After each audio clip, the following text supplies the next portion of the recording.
ఎవడు తిరగమన్నాడు? ప్రేమ అని ఒక దిక్కుమాలినమాట. దాని గురించి నేను ఎంత తక్కువ మాట్లాడితే అంత మంచిది. అది ప్రేమ కాదు, ఎవడు కనిపెట్టాడో నాకు తెలియదు. ప్రేమ అన్న మాటకు అర్థం వేరు. ప్రేమ అంటే ఏది ప్రతిఫలాన్ని ఆశించదో దానికే ప్రేమ అని పేరు. దీన్ని నేను పట్టుకొచ్చి పటకారా అన్నాను అనుకోండి, నీ మొహం ఎట్సారి మైకు అంటారా అనరా మీరు? ఒక్కొక్క పదార్థానికి ఒక్కొక్క పేరు ఉంది. దాన్ని పట్టుకొచ్చి నేను గరిట అన్నాను అనుకోండి, నీ మోహం అది ఫ్యాను, ఇది తెలియని వాడి ఉపన్యాసానికి ఎలా వచ్చావు అంటారు. ప్రేమ అంటే ప్రతిఫలమును ఆశించని మీ అభ్యున్నతి కొరకు ఏదైనా త్యాగము చేయగలిగిన మనస్థితి. అది ఉండేది తల్లికి, తండ్రికి, గురువుకి, ఇటువంటి వాళ్ళకు ఉంటుంది. అందుకే వత్స అని పిలుస్తారు. మీ అమ్మగారు మిమ్మల్ని తన కడుపు వికారమును చెందిన, ఆవిడ నడవలేకపోయినా, గ్రహణం పడితే కదలకుండా చీకటి గదిలో పడుకోవలసి వచ్చినా, ఆవిడ ఒక బస్సు ఎక్కి బస్సు దిగడం కష్టమైనా, ఆవిడ్ని ఆపరేషన్ డేట్ ఫిక్స్ చేసేసి హాస్పిటల్కి తీసుకెళ్తున్నప్పుడు తిరిగి ఇంటికి వస్తుందో రాదో కూడా తెలియదు. తనకి అంత ప్రియమైన భర్త అయినా సరే మళ్ళీ తిరిగి ఆ భర్త ముఖం చూస్తుందో చూడదో కూడా ఆవిడికి తెలియదు. ఇన్ని కాదని అమ్మ దేనికోసం వెళ్ళిపోయింది ఆపరేషన్ థియేటర్లోకి? నేనెవరో నా తల్లికి తెలియదు. మీరైనా అంతే, నేనైనా అంతే, సృష్టిలో ఎవరి విషయంలోనైనా అంతే. తను చచ్చిపోతానేమో అన్న అనుమానం ఉండి తీరుతుంది ప్రసవ సమయంలో. తను చచ్చిపోవడానికైనా ఇష్టపడింది, కానీ లోపల ఉన్నది చచ్చిపోతే పర్వాలేదు, నేను బతికుండాలని తల్లి అడగలేదు. ఆవిడ మహాత్యాగం చేసింది, బయటికి వచ్చింది. మీరు ఇలా గట్టిగా అమ్మ దొల్లితే నలిగిపోవడానికి సిద్ధంగా పువ్వులా ఉన్న పసి శరీరంతో మనం రైల్లో అమ్మ పక్కన బెర్త్ మీద పడుకుంటే, అంతవరకు దొల్లి అలవాటు ఉన్నటువంటి ఆడది కూడా ఎంత అమ్మతనమో. పక్కన ఇంకో రైలు పెడితే వీడు ఉలిక్కి పడితే ఇలా చెయ్యేసి దగ్గరికి తీసుకుని కాపాడింది. అమ్మ చేసిన త్యాగాన్ని మీరు ఏ కాగితాల మీద ఎన్ని కళాలు పెట్టి రాస్తారు? ఇన్ని చేసిన అమ్మ ఎప్పుడైనా మీ దగ్గర నుంచి ఇది కావాలని అమ్మ కోరుకుంటుందా? ఒకవేళ కోరుకుంటే మీరు ఎప్పుడైనా అమ్మకి థ్యాంక్స్ చెప్పగలరా మీ జన్మాంతరం మొత్తం మీద? వాకాటి పాండురంగారావు ఇదే అంటాడు, he who says thanks to his mother and wife is the biggest pool in the world అని రాశాడు. నీ కోసం తన ఇంటి పేరు వదిలింది, నీ కోసం తన వంశం వదిలింది, నీ కోసం తన పుట్టింటిని వదిలింది. నువ్వెవరో తెలియదు, నీ గుణాలు ఏమిటో తెలియదు, నీ బలహీనతలు తెలియదు, నీ బలం తెలియదు. నీ కోసం అన్నీ వదిలి నీ పక్కకు వచ్చింది. నీ కోసం బిడ్డల్ని కంది. ఆ బిడ్డలకి నీ ఇంటి పేరంటే ఊరుకుంది, నీ వంశంలో వాడంటే ఊరుకుంది. ఈ తాతగారి ఆస్తి వాడిది, ఆ తాతగారు అసలు తాతగారు కాదు, అమ్మమ్మ తాతగారు వాళ్ళు, ఈ తాతగారే అసలు వంశంలో వాడంటే ఊరుకుంది. ఇన్ని చేసిన భార్యకి థ్యాంక్స్ చెప్తావా, తల్లికి థ్యాంక్స్ చెప్తావా? ఇంత చేసిన తల్లి చచ్చిపోయే ముందు వాడు కోటీశ్వరుడై తల్లికి ఆఖరికి వైద్యం చేయించకపోయినా, నా కళ్ళతో నేను చూశానండి. 2 సంఘటనలు, 3 సంఘటనలు, 10 సంఘటనలు, ఎన్ని చూశానో. ఇక్కడ ఉన్నారో లేదో, నాయుడు గారు వాళ్ళు నాతో వచ్చినప్పుడు ఉన్నారో లేదో నాకు తెలియదు, జ్ఞాపకంలో లేదు. నేను ఒక వృద్ధాశ్రమానికి వెళ్ళాను ఒకప్పుడు. వెడితే ఆ వృద్ధాశ్రమంలో వాళ్ళు మీ ప్రసంగాలు విన్నారని అందరినీ పరిచయం చేస్తున్నారు. వాళ్ళందరూ ఏదో నమస్కారం పెట్టి 2 పళ్ళు అవి ఇస్తున్నారు. నేనంటే ఆ పళ్ళ కోసం వెళ్ళలేదు, వాళ్ళు రాలేరని వాళ్ళని చూడడానికి నేనే వెళ్ళాను. ఒక ఆవిడ పెట్టి సర్దుకుని నేను వెళ్ళేటప్పటికే వీధిలో కూర్చుంది. నేను మళ్ళీ వృద్ధాశ్రమం అంతా చూసి వెనక్కి వచ్చేస్తున్నా, ఆవిడ వీధిలోనే ఉంది.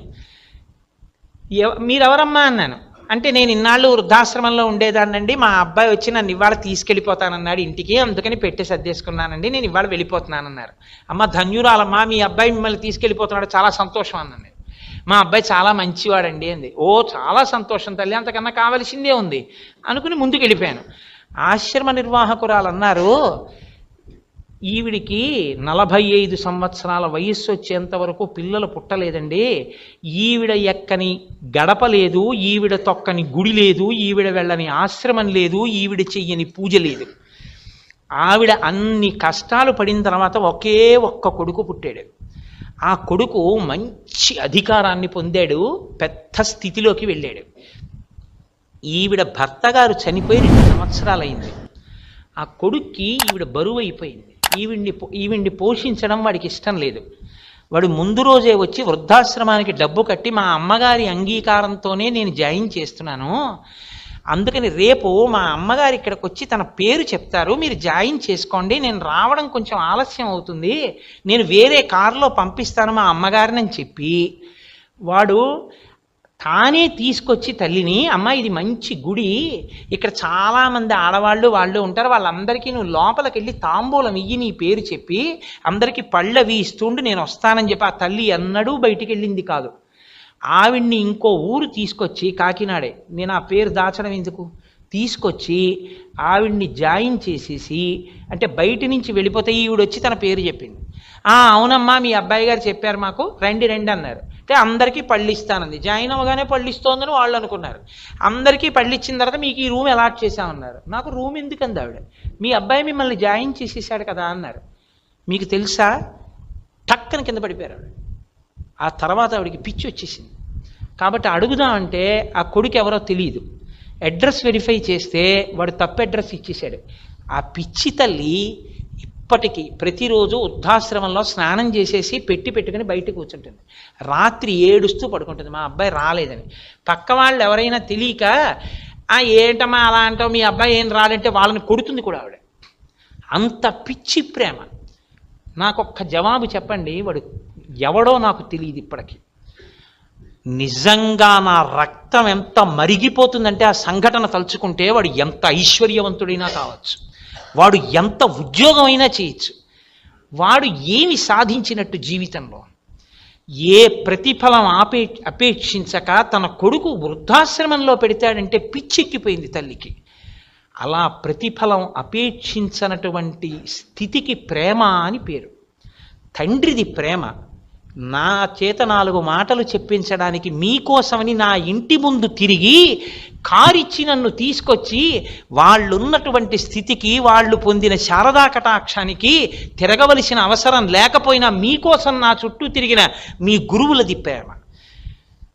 ప్రతిఫలాపేక్షతో ఆమె అందం నాది కావాలని, కాకపోతే ఆ అందం మిగలకూడదని యాసిడ్ బాటిల్ పట్టుకు తిరగడం ప్రేమ ఎందుకు అవుతుంది నాకు చెప్పండి? ఇది ప్రేమ అని చెప్పి మీ దగ్గర మీ ఎమోషన్ని ఎక్స్ప్లాయిట్ చేయడానికి 50 రూపాయలు 60 రూపాయలు టిక్కెట్ల కోసం మిమ్మల్ని 10 మాటలు హాల్ చుట్టూ తిప్పుకుని కోట్లు సంపాదించుకోవడానికి చీప్ డైలాగ్ రాసిన రైటరు, అటువంటి పాత్ర వేసిన హీరో ఈ దేశానికి నాయకులు ఎలా అవుతారు నాకు చెప్పండి? క్లారిటీ ఇన్ థాట్ నేను అడిగింది. నేను మిమ్మల్ని బాగా ఆలోచించమని చెప్తున్నాను. నేను ఎవరిని ఉద్దేశించి మాట్లాడుతున్నానని మీరు అనుకోవద్దు, అది ఎవరైనా కావచ్చు, కానీ బాగా ఆలోచించండి. ఈ క్లారిటీ ఇన్ థాట్ అన్నది మనిషికి చాలా చాలా అవసరం.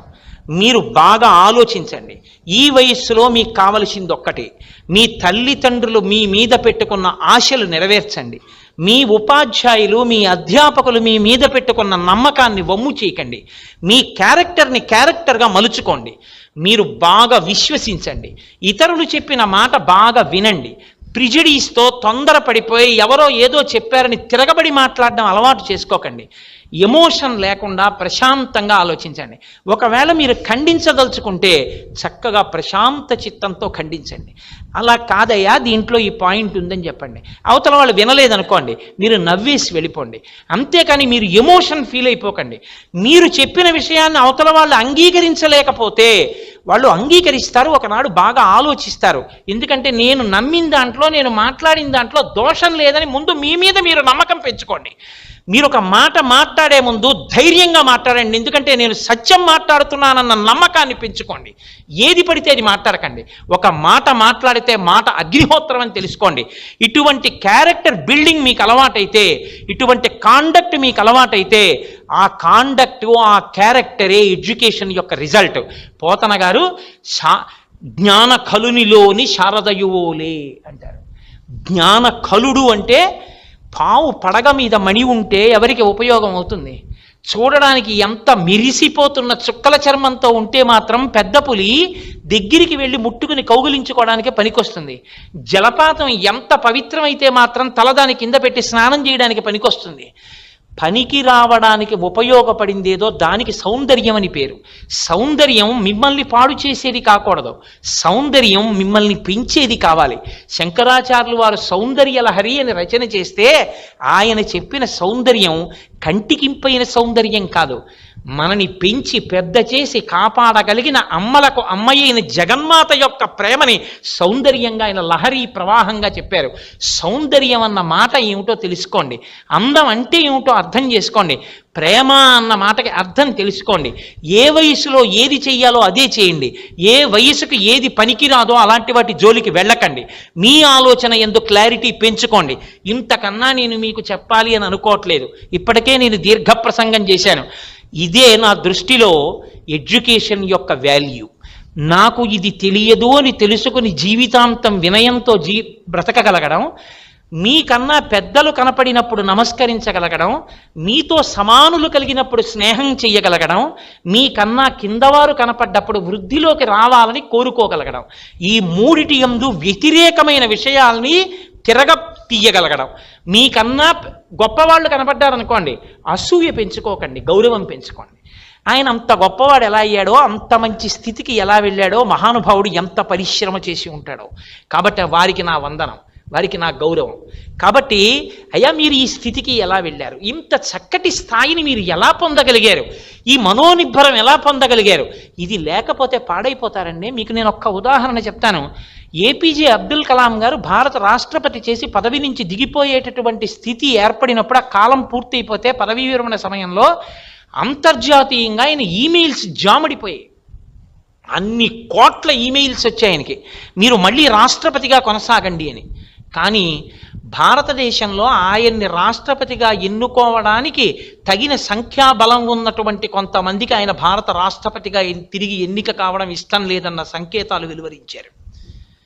ఆయన నిస్సంకోచంగా పోటీతో రాష్ట్రపతిగా నిలబడడం నాకు ఇష్టం లేదు, ఇంకొంతమంది నిలబడమన్నారు. ఆయన అన్నారు, నా జీవితంలో నాకు అత్యంత ఇష్టమైంది నేను పిల్లలకి 4 మంచి మాటలు చెప్పుకోవడం చాలు అని వెంటనే రాష్ట్రపతి భవన్ ఖాళీ చేసి ఆయన మొట్టమొదట వచ్చింది విమానంలో ఎగిరి చెన్నైలో యూనివర్సిటీకి వచ్చి ఆనాటి నుంచి ఈనాటి వరకు ఎన్ని యూనివర్సిటీస్కి వెళ్ళి ఎంతమంది పిల్లలకు పాఠాలు చెప్తూ తరించిపోతున్నాడు మహానుభావుడు. వింగ్స్ ఆఫ్ ఫైర్కి ప్రిఫేస్ మీరు చదివి ఉంటారు, ఆయన రాసుకున్నారు, అమ్మా ఒకానొక నాడు రామేశ్వరంలో నేను ఆకలితో వచ్చి విద్యార్థిగా ఉండగా చదువుకుంటూ అమ్మా ఆకలేస్తోందని వచ్చి కూర్చున్నప్పుడు పొయ్యి మీద రొట్టెలు వేసి అత్యంత ప్రేమతో నువ్వు నాకు పెట్టినటువంటి గోధుమ రొట్టెల్లోంచి ఈ అబ్దుల్ కలాం అన్న శరీరంలో మేధస్సు పెరిగి పెద్దదై భారతదేశానికి రక్షణ వ్యవస్థకి క్షిపణులు తయారు చేయగలిగిన శక్తిగా పరిణమించింది. అమ్మా ఈ శరీరం విడిచిపెట్టిన తరువాత ఏ లోకంలో ఉన్నా వచ్చి నీ పాదములు పట్టి నమస్కారం చేస్తానమ్మా అని రాసుకున్నాడు ప్రిఫేస్లో మహానుభావుడు. అబ్దుల్ కలాం గారు లాంటి క్లారిటీ ఇన్ థాట్, అటువంటి డివోషన్ని పెంచుకోండి. చెల్లెల్ని ఎంత ప్రేమించాడో, చెన్నై వెడితే చిన్నతనంలో ఆయనకి పాఠాలు చెప్పిన ఒక మాస్టర్ ఇల్లు వెతుక్కుని రాష్ట్రపతి అయ్యుండి కారులో వెళ్ళి ఎలా కలుసుకున్నారో, స్టేజ్ మీద భారత రాష్ట్రపతిగా ఆయన కూర్చునుంటే ఆయనకి పాఠాలు చెప్పిన ఒక లెక్చరర్ గారిని స్టేజ్ మీదకి పిలిస్తే రాష్ట్రపతిగా తాను నిలబడి ఆయన్ని ఎలా సత్కరించి స్వాగతం పలికారో, కలాం గారి జీవితం, పటేల్ గారి జీవితం, ఒక రాజారాం మోహన్ రాయ్ జీవితం, అటువంటి మహాత్ముల జీవిత చరిత్రల పుస్తకాలు మీ షెల్ఫ్లో పెట్టుకోండి. మీ సబ్జెక్ట్స్తో పాటు వాటిని చదవండి, మంచి మంచి ఛానల్స్ చదవండి. మీ కాలేజీలో ఉన్నటువంటి ఫ్యాకల్టీ, మీ ప్రిన్సిపాల్ ఇంతటి ఉదారులు, అందరిలో పనికిమాలిన నాలాంటి వాడిని ఇంత ఆహ్వానించి తీసుకొచ్చారంటే నిజంగా మీ అందరూ కలిసి మీ లెక్చరర్స్ దగ్గరికి వెళ్ళి మాకు ఎవ్రీ మంత్ అట్లీస్ట్ 2 monthsకి ఒకసారి మాకు ఎవరినైనా తీసుకొచ్చి మంచి పుస్తకాలు ఏం చదవాలి, లేకపోతే ఏ దృష్టికోణంలో మేము ఏ విషయాలు తెలుసుకుంటూ ఉండాలి, ఇలాంటి ఒక్కొక్క విషయం మీద, లేకపోతే ఒక మంచి పుస్తకం దానిలో ఉన్న విషయాలు, లేకపోతే ఒక శాస్త్రీయమైనటువంటి ఆహ్లాదకరమైన మనోరంజకత్వానికి ఏవేవి చూసి మనోరంజకత్వం పొంది మేము విశ్రాంతిని పొంది మళ్ళీ ఉత్సాహం పొందాలి.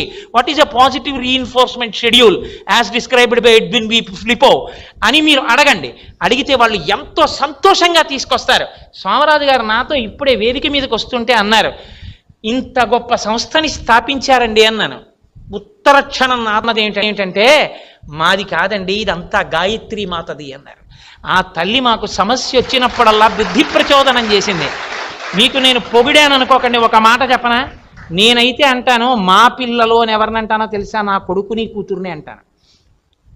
నాతో సోమరాజు గారు ఇందాక ఛాంబర్లో కూర్చుంటే అన్నారు, కోటేశ్వరరావు గారు మా పిల్లలు క్రమశిక్షణ కలిగిన వారన్నారు. మా పిల్లలంటే ఎవరు? ఆయన దృష్టిలో మీ అందరు ఆయన పిల్లలు. ఆయన ఒక మాట అన్నారు, మా పిల్లలు ఎక్కువ మంది 99% మంది మధ్యతరగతి కుటుంబీకుల పిల్లలండి. తల్లి అంటే ఆయనలో ఎంత ఆర్తి ఉందో, ఎంతమంది తల్లిదండ్రులు ఆశలు పెట్టుకుని ఉన్నారు. ఒక్కడు మంచి ఇంజనీరు ఉద్యోగస్తుడు అవుతాడని, మీలో ఒక్కరు బాగా వృద్ధిలోకి వస్తే మీ డబ్బులతో మీ నాన్నగారు సంతోషిస్తారు, మీ అమ్మగారు సంతోషిస్తారు, మీ ముందు వెనక ఉన్న వాళ్ళు చదువుకుంటారు, మీకు పుట్టిన బిడ్డలు వృద్ధిలోకి వస్తారు. మీ చదువు, మీ శీలం, మీ విలువ, మీ ఉన్నతి వెనక ఈ దేశం ఆధారపడింది. ప్రతి చౌకబారుతనానికి లొంగకండి, మిమ్మల్ని మీరు తీర్చిదిద్దుకోండి. అలా దిద్దుకోవడమే నిజమైన బీటెక్. అదే విలువతో కూడిన విద్య. మీ అందరూ అటువంటి విద్యావంతులు కావాలని, మీరందరూ దేశానికి వెన్నెముకలు కావాలని, మీ అందరూ ఈ జాతిని సంస్కరించి ఏవి ఎమోషన్ని పాడు చేస్తాయో అటువంటి పాడు కాలంలో సంస్కరించగలిగిన ఉన్నత పదవుల్లో మీరు కూర్చోవాలని, మీరు మాట్లాడే మాటలు కొన్ని వేల మందిని ఉత్తేజితుల్ని చేసేంత భావమునందు స్వచ్ఛత కలిగినటువంటి స్థితిని మీరు పొందాలని, ఇటువంటి స్థితికి గాయత్రి మాత మీ బుద్ధిని ప్రచోదనం చేసి మీకు అటువంటి మేధా వైభవాన్ని కృప చెయ్యాలని మీ అందరి పనుపున నేను ఆ తల్లి పాదార విందములకు సాంజలి బంధకంగా నా శిరస్సు తాటించి నమస్కరిస్తూ, నాకేమీ చేత కాకపోయినా ఎక్కడో కాకినాడలో నేను పడున్నా వీడు పిల్లలకి 4 మంచి మాటలు చెప్తాడని నమ్మి తీసుకొచ్చి నా యందు ఇంత ఆదరం చూపించినటువంటి మీ కళాశాల పెద్దలకి, నేను ఇంతసేపు మాట్లాడుతున్నా ఎక్కడా చిన్న మాట కూడా లేకుండా ఇంత స్వచ్ఛందంగా నా మీద ఇంత ప్రేమతో, నిజంగా ఒక మేనమామనో పినతండ్రినో మీరు అనుబంధంతో భావించినట్టు ఇంత క్రమశిక్షణతో ఇంత నిశ్శబ్దంగా విన్నటువంటి మీ అందరికీ నా హృదయపూర్వకమైనటువంటి ఆశీర్వచనములను అందజేస్తూ